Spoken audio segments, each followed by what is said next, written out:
Hi guys, welcome to Ransen No Stop TV. Guys, this is really happening in Benue State. To start with, if today is your first time seeing this video or coming across my channel, please hit the red button down below and turn on the notification bell so you'll be notified each time I upload a new video. The Funlanis is at it again. They are chasing people from their communities. In Benue State, this is what is happening. People are running for their lives and the federal government is not doing anything about it. This is unfair. In the 21st century, where you're supposed to live your life freely, now you have to run away from your own home and seek for help. It's unfair. You guys are going to watch this video and please be very free to drop your opinion. We're at one of the IDP camps here, and what we learned from people here is that they've been here, some of them, for almost a week without getting food. They only got water. Why does the response take so long for them to get appropriate support? Well, we were not expecting this. This particular camp, I directed the opening of this camp because of the crisis that arose from our neighbor states in Nasarawa state. And some people are here out of fear of the unknown. They think that the killers will come after them. And they left. They were stranded. As you can see, most of them are from my neighboring Nasarawa state, not really from Benue. And so it took time, but we have made arrangement already, food items already on ground, and that is why I'm here myself to assess things and see other areas where we can come in and intervene. Now, the security crisis has been on for quite some time. You said that you alerted the federal government long ago, but that they haven't reacted. Now, the vice president in turn said this is not true. So what's the facts here? Who is in charge of that? Well, I think that if you read the contents of the refuter from the vice president, he also admitted that I submitted a letter to him. So I don't know where I lied. And he also admitted that we discussed, and he also directed the security agencies to take the appropriate action, and this was not done.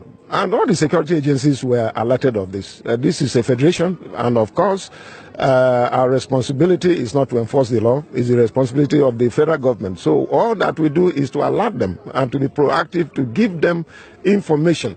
That as much I did. And so today, we are still calling on them. You're here, this is still going on, the killings are going on, and action is not being taken to stop the killings. These herdsmen are known, but for whatever reason, they have immunity against the Constitution of the Federal Republic of Nigeria, and today they are going about freely with arms and killing, and no single person has been able to arrest these people with this arm. That is my query with the federal government. So you're saying they're known and the government knows very well who's behind it, so who is it then? I have given them the report in writing. I have said it. And I've Their said names in this report? Or? Yes, there are names.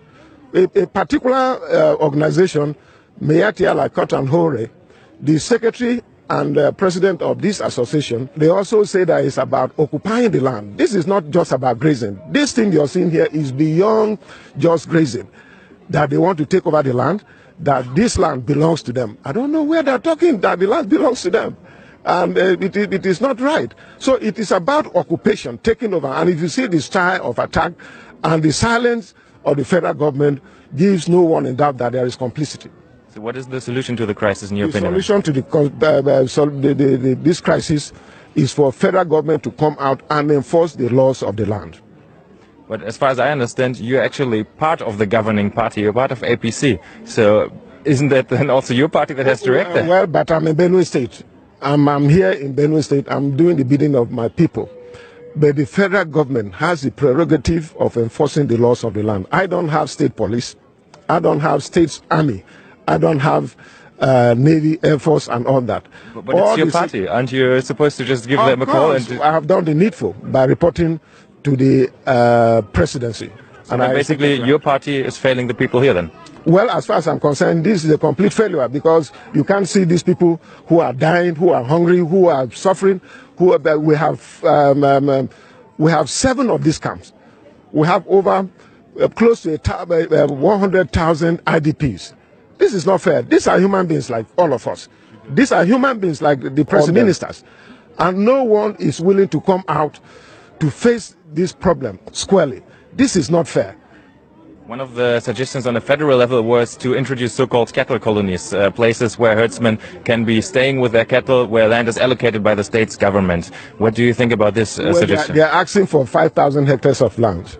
Here in Benue State, there are no 1,000 hectares of land to be used as colony. So we cannot have it. And that was what motivated us to ensure that let us provide a solution. Ranching remains the global best practice. So why can't we ranch in Nigeria? Why do we argue that we want to live in the 50s when we're in the 21st century? We're talking about cattle colonies and cattle routes and all that. Where are the routes? Where will you get the land for the routes? In the 50s, when cattle routes were designated and grazing areas were carved, the total population of Nigeria was less than 40 million people.